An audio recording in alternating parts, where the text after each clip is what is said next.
Last time on the Transformers, the evil Decepticon scientist Toxin, through his clever ways, managed to get a hold of the legendary Transformers artifact, the key to Vector Sigma, an item so powerful it turns any organic being into one of a metallic creature, even turning this evil wizard into a Cybertronian. Skel-E-Tron.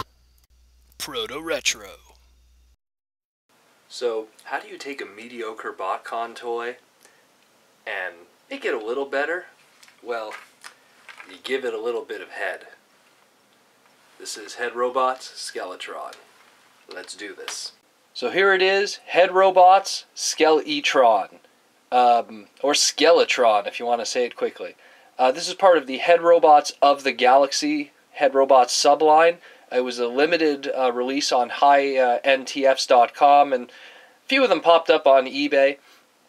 There was only about 100 of these made, and they got snatched up pretty quickly. What they are essentially is it's an upgrade kit for these molds.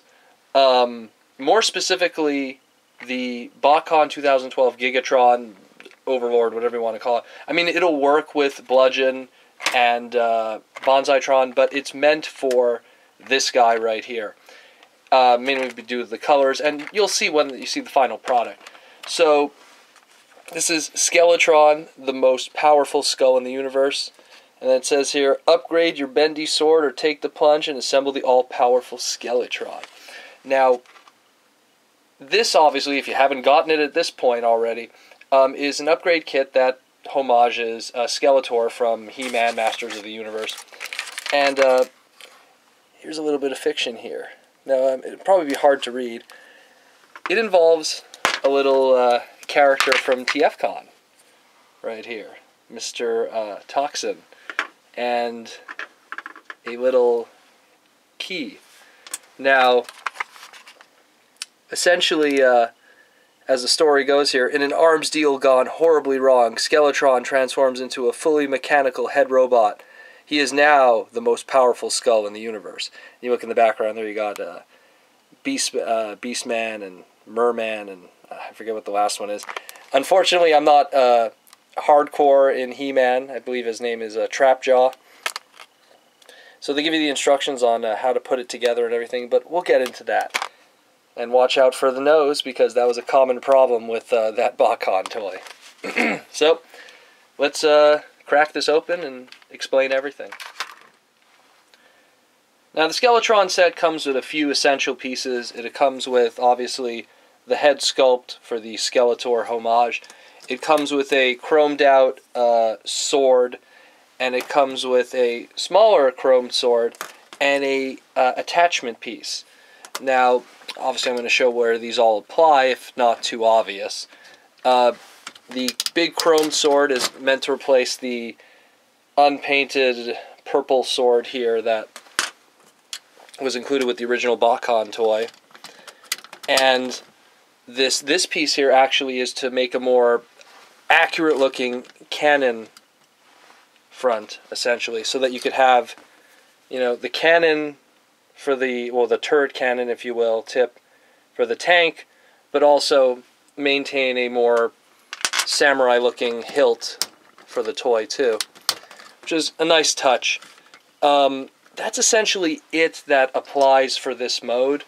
I mean, here's the comparison with everything here, but it's not a big deal. Obviously, this is all really meant for the final product in the robot mode, so we'll get to that essentially right now.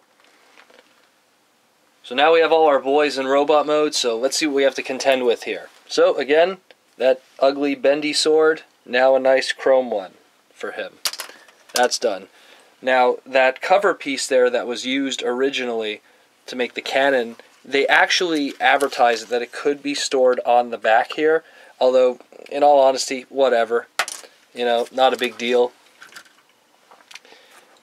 The second piece, the shorter dagger, that was, again, unfortunately, kind of just an ugly piece in the back. Unpainted. Now we have the new dagger, but kind of sucks because he's just going to be in there the whole time. But whatever. Now, the main focus, of course, is going to be the head.